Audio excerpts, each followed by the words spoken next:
Welcome back to the Transplanting Podcast. My name is Bear, joined by the lovely Daphne with her mummified earrings. I love how you just say that like it's a question, like you didn't know. Because we just did this recording and then found out that I royally screwed it up. So this is take two. Take two. Take two. Okay, well, yes.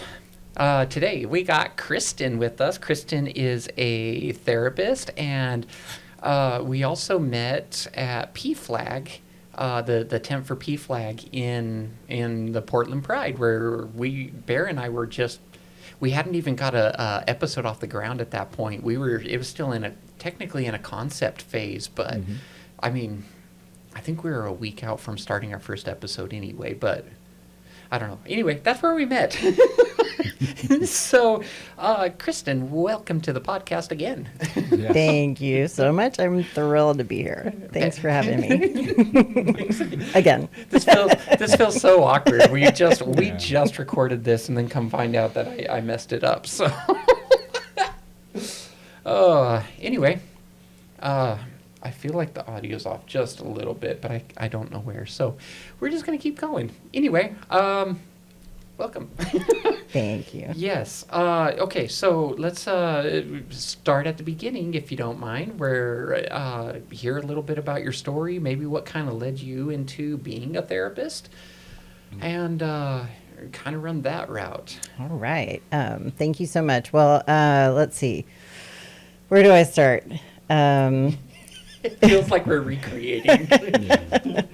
So, I did not always want to be a therapist. I actually kind of fell into my first career. I graduated from college, and there were some companies that were hiring on campus, and the first job I got offered, I accepted. It paid $18,000 a year back in the Woo! day. Yeah, which even back then was crap.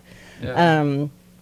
And did that for 12 years, realized I was just really not happy. And I had met my husband, and he said, well, what do you want to do? And I said, well, I really would like to be a therapist. But I have to go back to school and get my master's. And he said, okay, do it. Yeah. And so I quit my job and I went back to school. And while I was getting my master's, I had two beautiful children, one of whom is transgender, came out as transgender. The other one is also lovely. Pretty sure. Also lovely. Pretty sure. We think he's cis. Not totally sure. He did say that he was 25% gay, which I'm still not really sure what that means. A hand in the basket and a hand in the bush and a hand in the bear. Something along. You get what I'm saying. Yes. Bear in the bush. Because we're two in the hand. Well, whenever I ask, he just gets this evil grin, starts laughing. Oh, dear. Yeah. I'm gay. Only 25% though. Yes. This allows me to be straight and silly.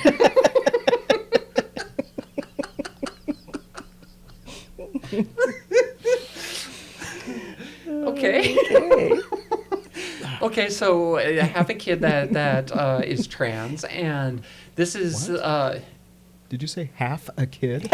yes, half a kid. Half a kid. Okay. The top half. Okay. The bottom half is not. No, that one's actually 100% trans.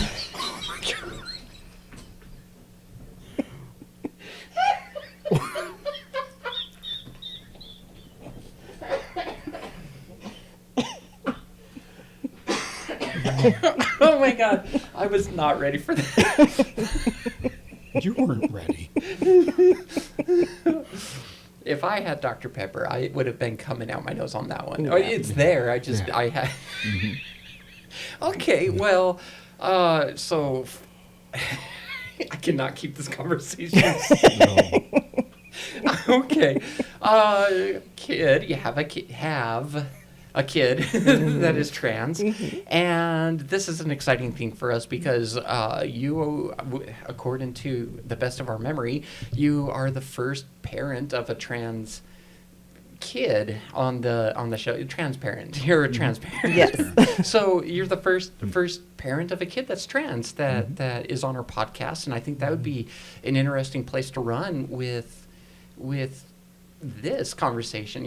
So what is it like having a kid that's trans and supporting a kid that's trans? Yeah, that's a good question. It's a journey for sure. At first, it was really scary because I didn't exactly know how to best support him, and I didn't know as much about gender differences as I do now. But I was really lucky because I had already started learning about LGBTQ plus folks. We had my son in a camp, a rainbow camp, which is a day camp that was run by a wonderful clinician in Houston. And at that camp, I was really surprised to see that about half of the kids there were trans. Yeah. Which kind of sparked me wanting to look into that population and really start working with that population. Right. And still, I remember talking to my husband when we went into the parent groups and saying, "Oh gosh, at least he's not trans, right?" Yeah. We may have a gay kid, but and lo and behold, yeah, when he was Surprise. yeah.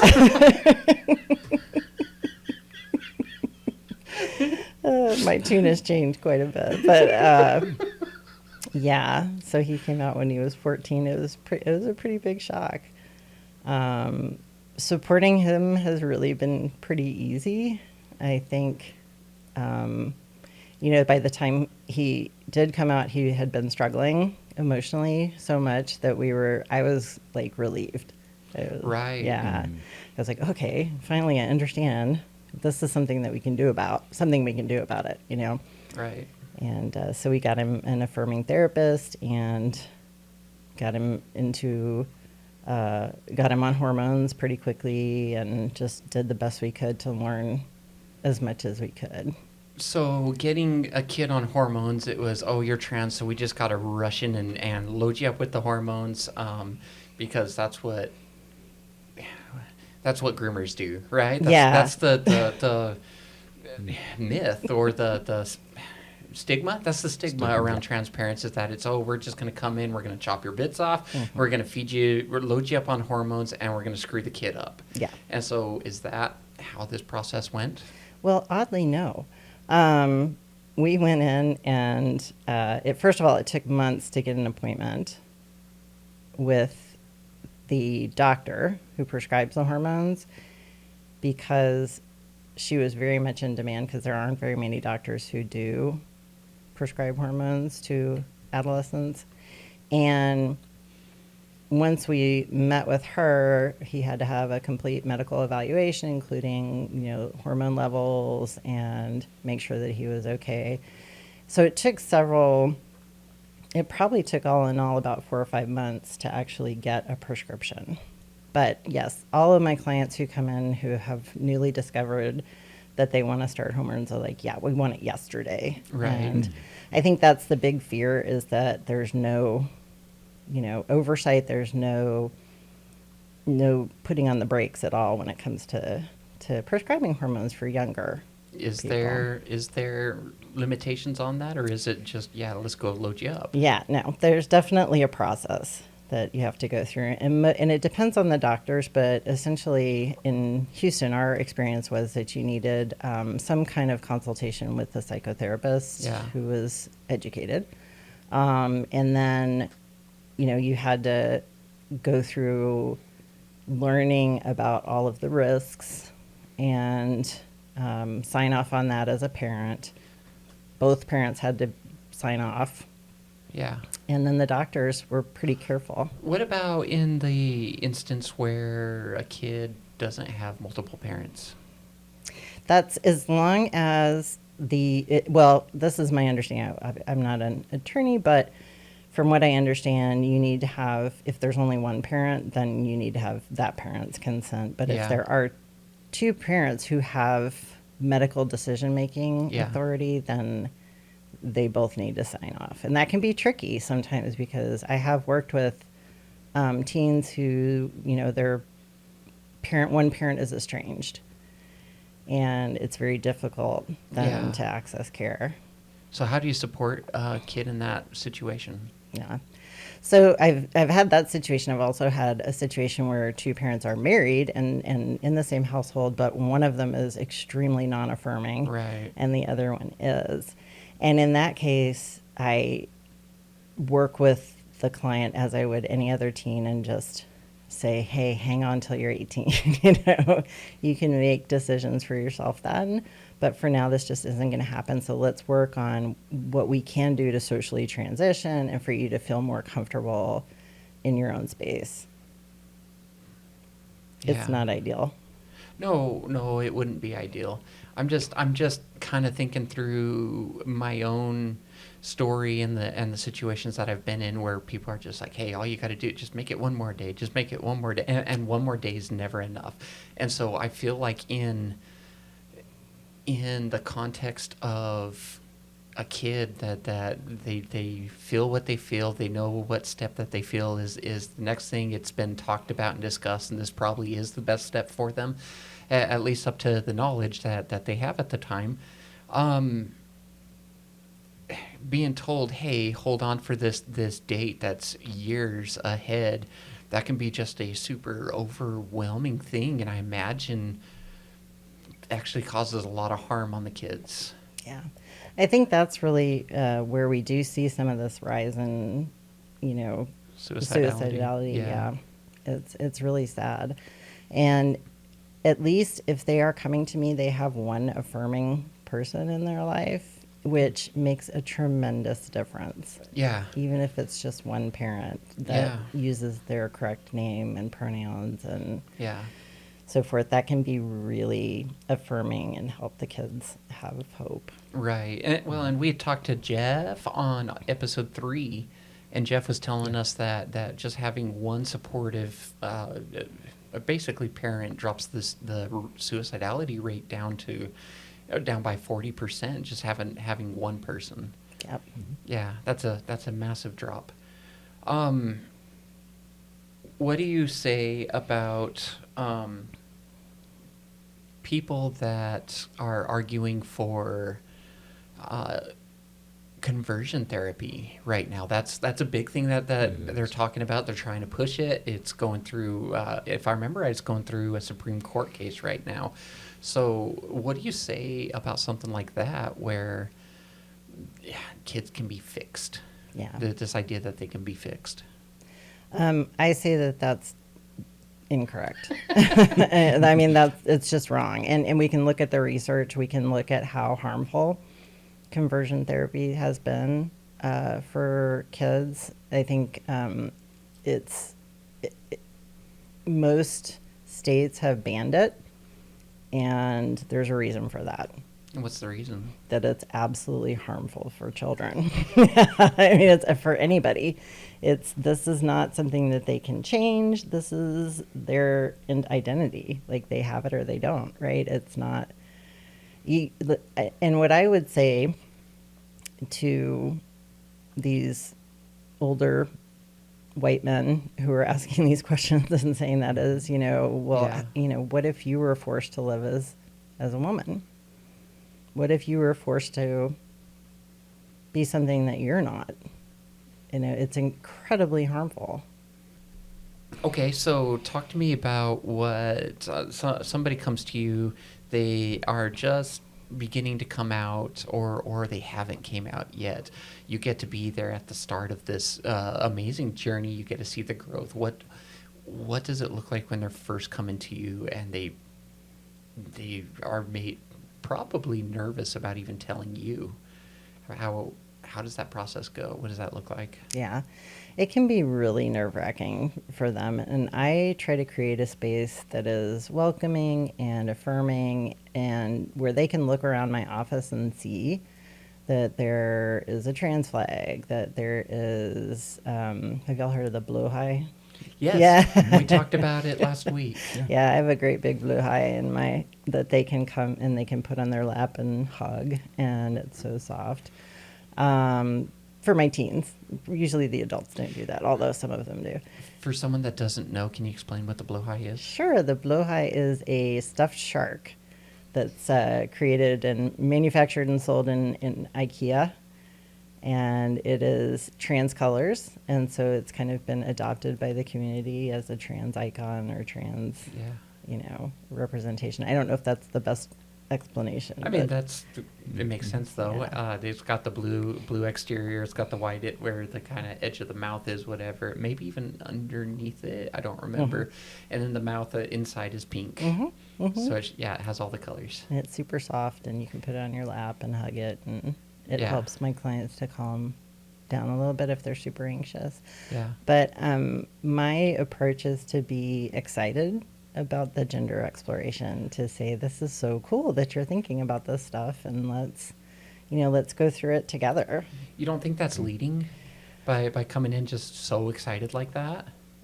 No. I mean, well, here's the thing. It might appear that way, but research does not tell us that you can groom a child into being something that they're not. And so being excited about whatever journey, and this is anything that a kid would come to me with. Yeah. If, well, maybe not anything, but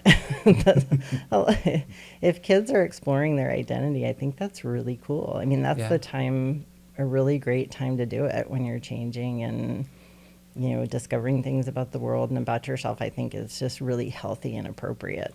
I also think it's ideal to do it as a teenager, because you're catching it right as your body's beginning to change, and you're discovering who you are. Mm-hmm. And that was one of the things that has stuck out a lot to me and Bear, is that all of these trans experiences that you hear aren't intrinsically trans specific. It's a humanity specific thing. So when you go through puberty, you do get to discover who you are. As you grow up, you go find a job, and you go through all these different steps of your life, and a lot of it is discovering who you are, and so this isn't something that's just a trans thing. It's a people thing. Yeah. Absolutely. Very well said. Yeah. Okay, so when we met you, you were at the PFLAG tent. Do you want to go ahead and talk about what PFLAG is and what it is? I would love to. PFLAG is one of the oldest peer support organizations. It was originally created by parents of a gay child, and they were looking for extra support for themselves and for other parents who were kind of going through the same process and the same struggles that they were. And originally, it stands for Parents and Friends of Lesbians and Gays, but now it's pretty much anybody on the rainbow, anybody associated with anybody on the rainbow, anybody who wants to be affirming. Yes, exactly. And I heard the other day somebody said PFLAG equals love, and it really is. It's about loving and including and supporting anybody in the community who needs that support. Yeah, I mean that's special, because there's so many kids that or people in general. It doesn't even have to be kids that are coming out and they're scared. They're scared about the world and scared families that there's families that don't support, and they're dealing with this massive amount of loss. Whether it's jobs that they've just lost, careers, community, faith, belief systems. Spouses, kids, all these different areas that they can lose, and there's this profound loss of everything, even your identity, and you're trying to rediscover your identity, and that's such a big loss. And so having a organization that you can go to and find support is a massive value for people. Yeah. As a parent, I think it's really valuable in normalizing the fact that your child is trans, especially because at first, growing up in the 70s, I didn't know any trans people. I didn't really know anything about it. And so, but was anything off limits in the 70s? True. Yeah. Well, apparently that was. Fair. Apparently. Apparently.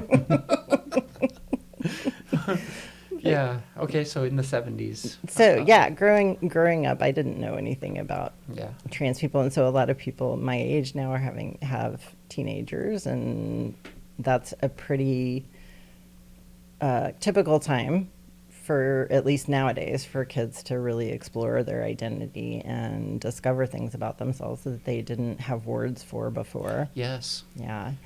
And so for parents, it can be very frightening. It was really scary for me, not because I wasn't affirming, but because I didn't know anything. I didn't know how to support my child Yeah. through any kind of transition. I felt lost. Like I felt like I knew what to do with the little girl Yeah. because I had been one. But Well, and I mean, you have this idea in your head of they're going to go through these steps of life, and here's kind of this path that you follow, and you've prepared yourself mentally on what challenges and obstacles are going to come up for this person, and so having all of that rerouted and shaken, the Etch-a-Sketch has been cleared. Suddenly, your pathway is completely different, and it I imagine throws you just for a big loop. absolutely, and that's really well said. I think it's not, parents come to me and they're going through a grieving process, and some of them say, "Well, I lost my little girl, I lost my little boy," and you really didn't lose them. You've lost your expectations Yes. of who they are, and nothing changed except your kid gave you this gift of letting you know who they are, and Why is it a gift? it's a that's a that's a tough question. It's a gift because it's wonderful when your kid can come to you and say, this is who I am. Yeah. This is like something that I've kept secret, that I've been really scared about, but I'm going to trust you enough to let you know.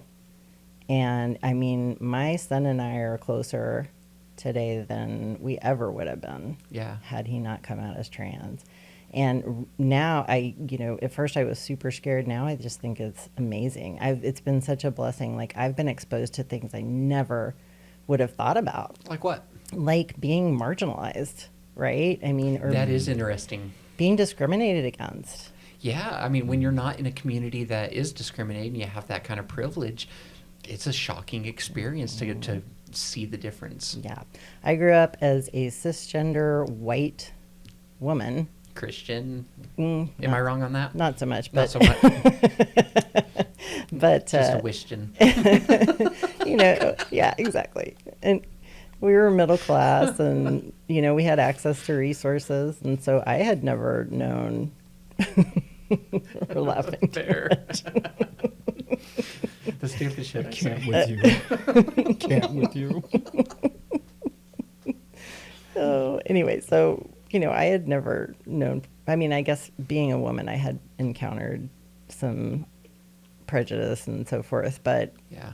that was considered normal Yeah. back in the day. And all of a sudden, like, I'm the outsider now, especially living in Texas. When my kids were raised in Texas, and we only a year and a half ago moved out to Portland. Yeah. And so my neighbors, people in my community looked at me like I was doing something wrong. In fact, the attorney general said that I was a child abuser for providing my Right. kid affirming care. But then, and I mean, there's. I don't want to throw shade on anybody, but at the same time, there are the stereotypes, right? Where oh, you're the child abuser, but then you can go to church where your kid is safe, right? And it's almost ironic in a lot of cases. Yeah, very much so. Yeah. Okay, so kid comes out. You're going through the challenges of having to grow with that. What has been the biggest challenge for you? I think the biggest challenge really was letting go of my expectations. Fair. Yeah. And it's it's funny though, because we all have to do that with our kids. And I told the story earlier, but my husband is an athlete, and he was convinced that our kids were going to be athletes. He was going to Right. throw the ball enough with them that they were going to excel at something. And we got these two kids that hate to sweat. They hate. We put them in so many sports with all the Pee-wee and all this stuff. And my oldest just wanted to pick flowers and sit in the field, and my youngest just cried the whole time. Right. Yeah, and so I mean, even taekwondo. Then taekwondo is basically for kids that can't play sports. So, sorry. I thought it was they joined the band, but okay. That too. Oh my god. I was not ready for that. Well, so this brings in an interesting point, though, right? Is that there's a lot of expectations that parents put on their kids. It's more so. It's more than just outlined for life, but there's these expectations of you are going to be this. When I was a kid, my dad told me you are going to go get a master's degree, which is interesting.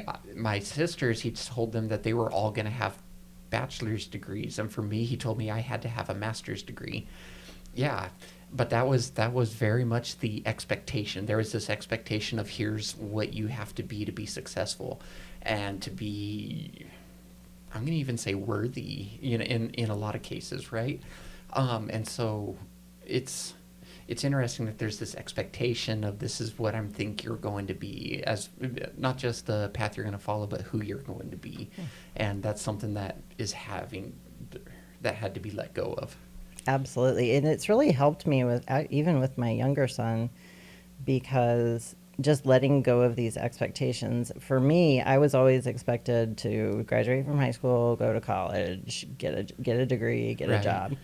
And my youngest son isn't ready for college yet. He finished high school a year and a half ago. And so I was able to just say, okay, right, we don't have to go to college right away. That's not something that we necessarily expect you to do. And I don't think I would have been like that if my oldest had not struggled with his What do you gender. Just that we had all these expectations that we had to throw away. Yeah. That when he told us who he really was, it's like, oh, okay, then I read once, I love this, that you have to expect that your child is going to come out to you as trans at any time. And That's interesting. yeah, I thought that was really thought-provoking, because otherwise when it happens, you get thrown for a loop, but you can't have these expectations that your child is just going to fit in this one bucket. Yeah. Well, and having this idea that your child is going to fit in the bucket is really harmful to the parents as well as the kids, right? I know I was having a conversation with one of my sisters, okay?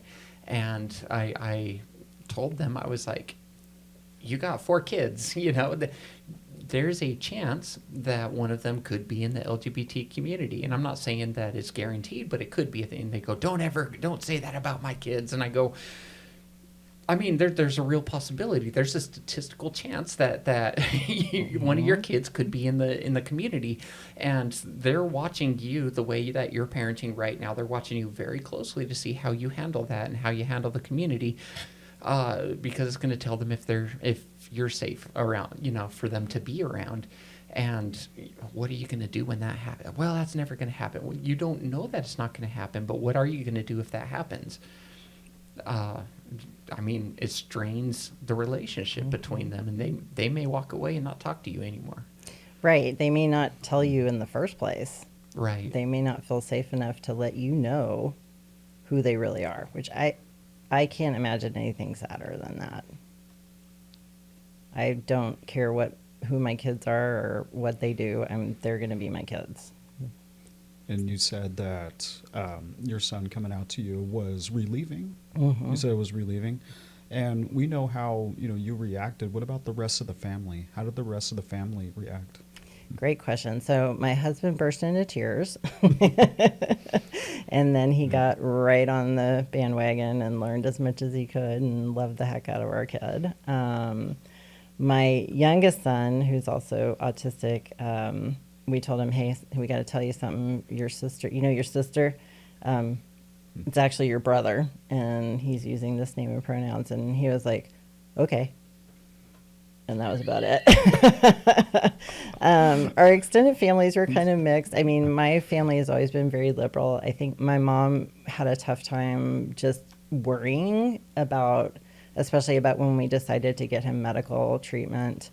I think she questioned a lot of that, that he was too young and all these kinds of things. But she's come around. In fact, she plays bridge with all these old white Texas ladies, and twice a week. And she said she was there the other day, and one of her friends said, I don't get this transgender stuff. And my mom said, well, I don't really get it either, but I will tell you that I had a granddaughter who was miserable and anxious and shy, and now I have a grandson who is thriving and confident and talkative and wonderful. And her friend said, well, that's good enough for me. I love that response. Also, I'm digging the accent. Yeah, I can turn it on. There's so many jokes. I'm trying so hard. Was that why you were laughing so hard? No, I was laughing. I was laughing just because of the just because of the accent. That was pretty good. I was just enjoying the, yeah, we're going to have a conversation. Well, how's it going? Just bust out like Goofy. Well, I did grow up in Texas after all. So good. It's actually my real accent. Is it really? Uh-huh. Oh my gosh. Well, maybe not that exaggerated, but yeah. I got so many desires right now. We're going to go the rest of the episode in near Texas. You can do like when I went to Chicago for school and everybody was like, say howdy. So I lived in Scotland for a couple of years, and they think everybody talks with a big drawl. And yeah, it's really funny because they see it that way. Like, you'll go, hey, talk American. They're like, take out the garbage.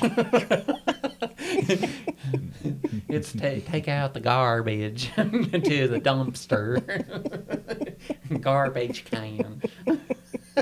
And that's what they hear. That's what they hear from us. It's interesting because when I came back from Scotland, I heard it because I was over there, and when I start talking with Scottish people now, even now, my accent from there comes back. Mm-hmm. And I came back to America, and I'm like, oh my God, it's the grossest accent ever because you'll just hear everybody going like Ernest, Ernest T. Bass. Well, I tell you what, I spent 7 years in Chicago, Yeah. and I came out of there talking like this. Chicago. Don't you know? Don't you know? That's more Minnesota. It is, but they're not far off of each other. I guess there's Wisconsin in between. But Wisconsin. yeah, get some cheese. I was going to say something about my casserole, my cheese curd casserole. That's decent. I like that. Cheese curd My casserole. cheese curd casserole. Come on, Jimmy, don't forget. Oh my God. Anyway, after that sidetrack. Okay, so you have a kid. They're scared to come out. They're not in a... Maybe we covered this. I don't remember. Anyway, they're not in a situation that they feel safe. We did cover this. I asked, what would you tell them? Even not in a therapeutic sense, right? They're not in your office. They come up to you. They see that you're wearing a flag, whatever, or if they come up to the PFLAG tent during Pride. They show up, whatever. They come up to come talk, and they're looking for support, or they're scared. What do you tell someone like that in that position? So if they're my client, I use therapeutic techniques and stuff like that. But if we're at Pride and PFLAG, I ask if they want a hug, and I tell them that they are loved and accepted, and that, you know, I'll be their mom if they need it. Our house was always the safe house. My son had a lot of queer friends, and they all hung out at our house. And even since we've been here, we took in a kid that didn't have anywhere to go for a while. And you know, I think it's really important for everybody to know that there are people who care and who will support them. How do those people find people that care and support them? Well, one thing they can do is go to PFLAG. Yeah. PFLAG, PFLAG.org. Yeah. You can find a chapter near you. There are virtual settings. I mean, that's a fantastic way that you can surround yourself with people, especially parents. You know, if Yeah. your mom and dad or your parent isn't affirming you, come to PFLAG. We will hug you. We will talk to you and do whatever we can to. So what does that look like? Somebody wants to come to PFLAG. There's meetings that they're coming to. Like, how do those meetings go? Like, what do they look like? Sure. So for Portland PFLAG, they meet virtually and in person, usually once in person or once virtually and once in person per month. Okay. Once you sign up for notifications on their website, they will, a lot of times the president will actually reach out and call and invite people to a meeting, unless he's traveling or something like that. But they'll receive information about the meeting, and they can register for the online meetings, or they can just show up at the in-person meetings. There's like a circle of chairs, and they go, "Hi, I'm Jimmy. I came out 3 days ago." Yes. Hi, Jimmy. So typically for the in-person meetings, we have a speaker for the first hour, and it's always a great speaker, somebody in the community or that works for the community. What do they talk about? Oh, all kinds of things. I think we had one a couple months ago that was about queer history. We've had just support organizations that are starting up that come and talk to us. We should go talk. Well, You should. Actually, that would be fantastic. If you want to come to a meeting. I would do it. Okay, I will give, well, I would do it. yeah, Yeah. you'll have George on the podcast, and then he can invite you Let's do it. Let's to do it. speak at our meeting. He would love it. Yeah. And it's very inclusive. Oh, and then after that, we have a general support circle. And then, it is a circle. yeah, it is a circle. Just like you said, it's chairs in a circle. I did not see that coming. I was just being a smartass. And then after that, the third hour is a trans support circle. In fact, I'm supposed to facilitate or lead the trans support circle tomorrow. Oh, there's a meeting tomorrow. Yes, there's a meeting tomorrow. Maybe I'll come to the meeting. You should come. Where is it? I'd have to look it up. You know, just send it to me. Yeah, I'll send it to you. Yeah. But it starts at 10. I probably won't be there till 11 because I have clients in the morning. But Yeah. but yeah, and then the trans support circle starts at 12. But it's really great. I mean, people will welcome newcomers. You're allowed to ask any questions that you might have. You're allowed to talk about what's troubling you. And it's really a cool place. Ask a question. yeah, I think that sounds, pretty empowering. And there's a lot of camaraderie. And are there other extracurricular events that PFLAG has all the time? Or Yes, we table at a lot of Pride events, first of all. But there are also things like last year around the holidays, we had a queer young person's choir that sang at one of the churches, I believe it was. And I'm sorry, I can't remember the name of that group, but they were really fantastic. Yeah. We always have, I forget what they call it, but we have a holiday party that's queer themed. And we usually have a picnic. You make the tree dazzle. Yes. It's fabulous. What?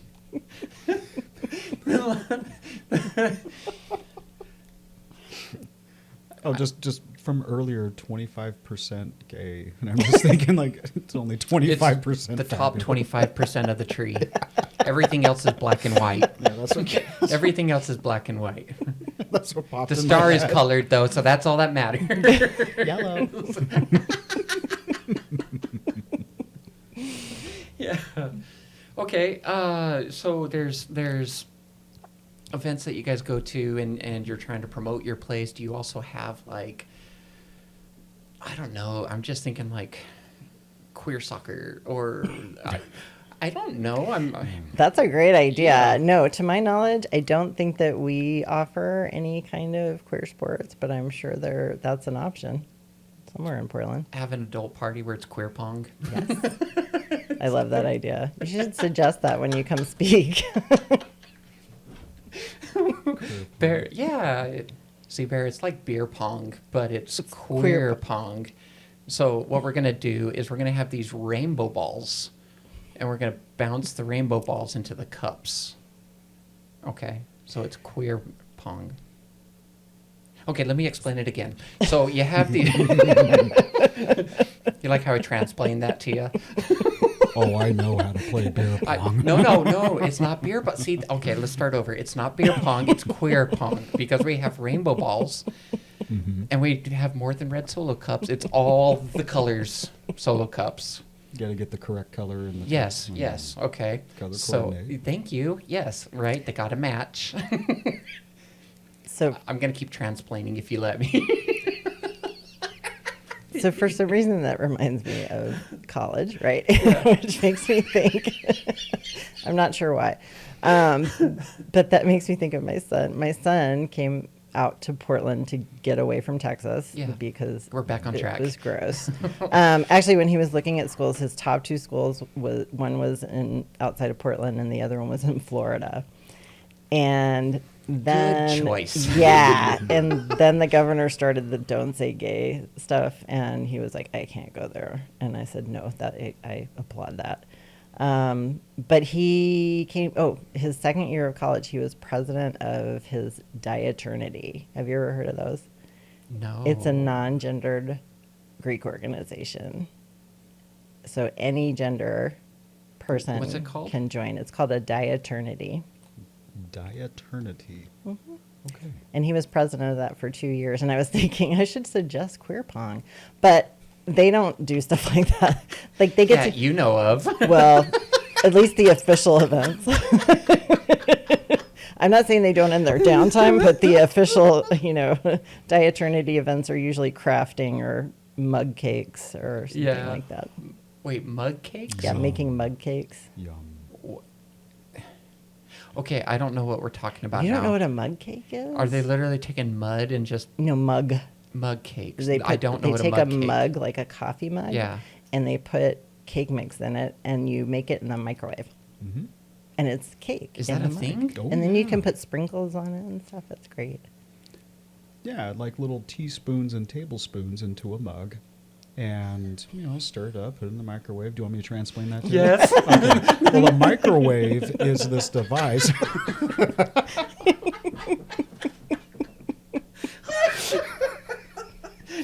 Yeah, mug cakes are a Returns. thing. Way to go. Okay, so queer mugs cake. I don't think the mugs are. Well, they probably are. It's rainbow cake. Yes. Probably. Yum. Is rainbow cake good? Is that a Yes. thing? Yes. Okay. Can you tell I cook a lot?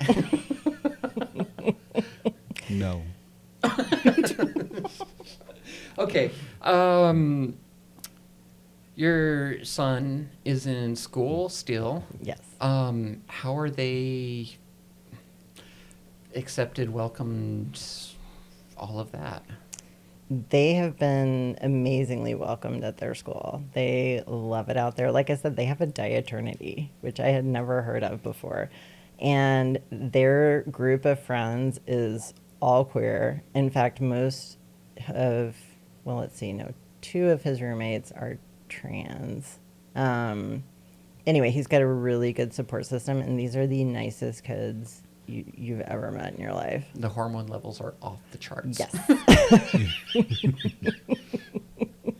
Do you think, had you not listened to your son, and let's say that, you did take an approach of, hey, let's just wait, my question is, do you think the result would have been the same? Do you think your son would have sought, the same path and journey that he chose with or without your support? Or do you think it would have been a disaster without your support? Oh, good question. So, to be honest, I don't think he would have made it to 18. Oh, He, I understand that. yeah, okay. he could not envision a future for himself. He couldn't think about college. He couldn't think about anything. And once he transitioned and was his junior year in high school, he went to a new school that was very affirming.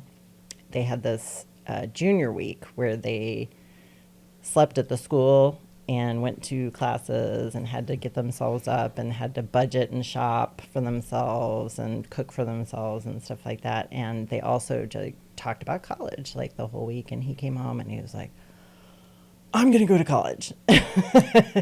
And, I just remember, I think I cried because that was the first time he'd ever talked about the future. Yeah, And he said, I can see a future now, Mom. that's beautiful. That is very beautiful. So yeah, I think for him, which is what made it easy to make the decision to get him medically affirming care. Yeah, Yeah, I don't think he would have made it. I get that. Wow.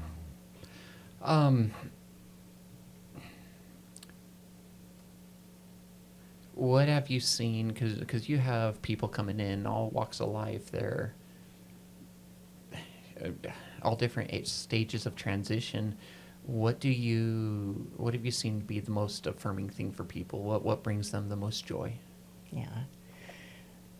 That's hard to say, but I really think that the medical transition is where we see a lot of the most growth and the most joy. Yeah. Post surgeries are magical, for my own kid. And I don't think I told this story this time, but he got his bandages off from top surgery on his birthday, and I was there with him. It was during COVID, and he looked at himself, and even with all the gross surgical stuff, he said, Mama, I'm a boy. And he started to cry. And I said, you've always been a boy, honey. And he was just so joyful. It was like an almost instantaneous change. It was crazy. Yeah, And so with my clients, I've seen a lot of that as well. I love that. Even just starting hormones, though, even if they haven't seen any effects yet, Yeah. just the fact that they take their first dose of T or of estrogen or whatever Yeah. feels affirming to them. It feels like that validates. For a lot of my clients, they say that I feel validated now that I've started hormones. That, and it's amazing how quickly the chemistry of your brain reacts to it, and it hits, and you just go, "Oh, I feel okay now." Like it's just everything's okay now. I got another game, Yay! so we're gonna try it again. It's Bear's favorite. Yay. All right, the game. I gotta remember what we called it. What did we call it? Find the fear. Find the fear. Find the fear. Okay. I try to keep it as Halloween as possible, but I don't know if it's going to be as Halloweeny as last time. What? I'll remember to answer this time. I'll try not to answer too fast this time. Oh, we'll be sitting here a while. Okay. I'm on So dial-up. the first the first fear, and for the listener people, whatever, I'm going to read out the name of a fear. We're going to start giving some clues, and the object is to find what the fear is. Okay, so first one is thanatophobia. First clue is this fear is pretty final. Every horror movie reminds them they're mortal. Fear of dying. Yes. After that, I was going to say they don't say YOLO, they say NOLO. That's a good one. Fear of dying. Fear of dying. Yep. Okay, next one. Hemophobia. Fear of blood. Blood. Yes, good job. That was fast. Necrophobia. Dead people. Totally thought you were going to say something else, but I'm happy you didn't. What was I going to say? Philia. That's the opposite. I mean, to each their own, I guess, but So happy you didn't say that. it's not a cake for me. I'm just saying. Maskophobia. Fear of masks. It is. I was going to say fear of men. Man. Masks. Interesting. Yeah. Because I know a lot of people who have that. That's- Menopause. Manopause. I don't know. Oh my God. Okay. Catoptrophobia. Catoptrophobia. That's probably a catoptrophobia. Fear of maps. No, they. Oh, not cartographobia. No. No. Okay. Catoptrophobia. Catoptrophobia. Yes. They'd rather, or they never say Bloody Mary 3 times. And they'll pass up every mirror selfie. Vampires? Fear of No, mirrors. It's just the fear of Fear of mirrors. mirrors. Yeah. Automatonophobia. Onomatopoeia. Yes, basically onomatophobia. Onomatonophobia. Automatonophobia. Is it a T or a D? Auto or auto? Auto, like a Auto? car. Oh, Automatophobia. fear of robots. No? Actually, that would fit into it. Yeah. Automaton? Yeah. It's fear of mannequins, dolls, or animatronics. Okay. Yeah. So Chuck E. Cheese brings a whole new meaning, right? That always terrified me when my kids were little. There's something wrong with that pizza. Don't come after me. The Chuck E. Cheese. Not sponsored. Don't come after me. Okay. All right. I don't know if I know how to say this one. Sanguivorophobia? Something like that. They don't do castles after dark. Twilight, it's more like Nope Light. How about this? Garlic and steaks are their emotional support tools. Vampires. It is vampires. I guess emotional. Anyway, yeah, it is vampires. Fear of vampires. Somnophobia. Fear of sleeping. No, but I like where you're going with that. That is an actual phobia, though. They close the blinds and pretend it's November 1st. October 31 is a no-go zone. Trick-or-treaters, they trick themselves into hiding. It's a fear of Halloween. Oh. Yeah, evidently that's a thing. My brain was That going, rhymed. fear of October? That's where my brain was going. Not far off. Claustrophobia. Right. Fear of small spaces. Fear of small Small spaces. Closed and spaces. closed spaces. Right. And trypophobia. The circles. Actually, yeah, I think so. Or holes, I think Holes. it is. A cluster of small holes or patterns. How did you know that? Well, His toilet scares him. this end of the building is closed. There's patterns that emerge. This end of the city is closed. I had worked on, in EMDR, I worked on a fear of dogs. And I was just kind of researching and looking at, well, since I'm in EMDR, is there anything else I'm afraid of? And I was just reading this list, and I remember reading fear of tiny holes. I'm like, what? No way. And it's just that pattern.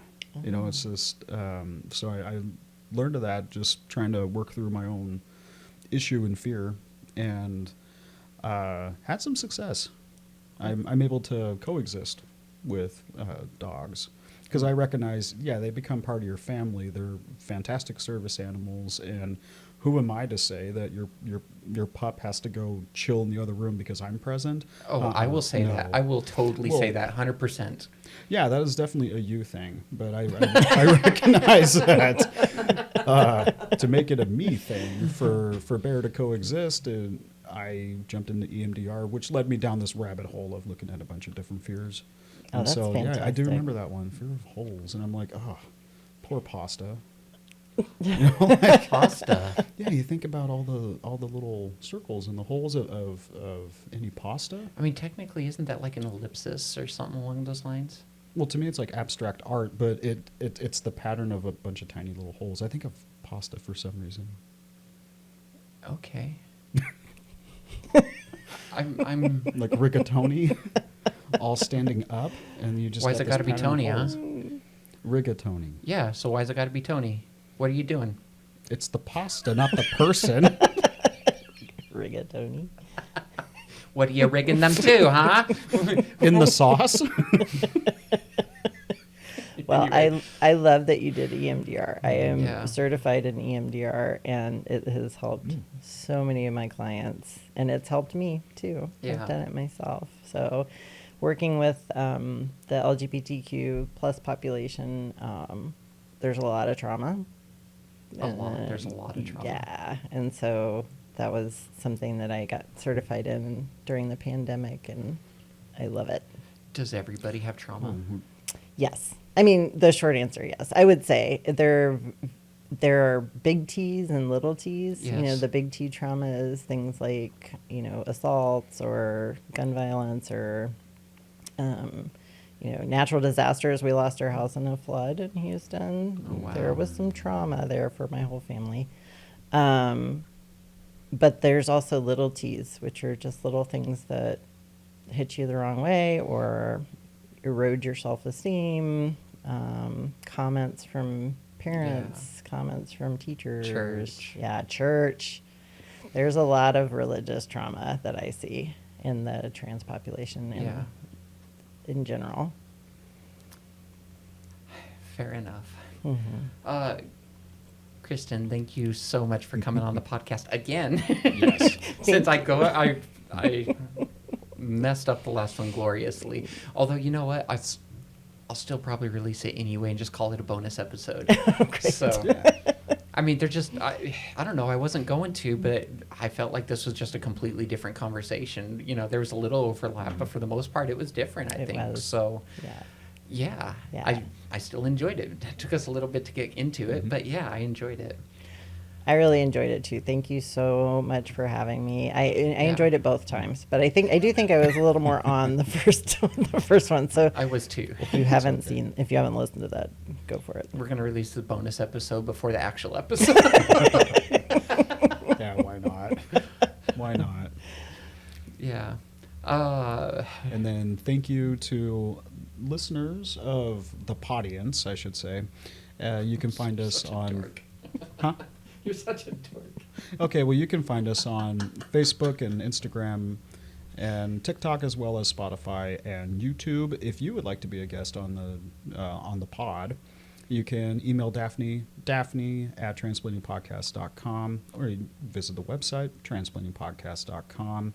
And we look forward to, hearing from you, all of our viewers, the Podience, what I like to call you.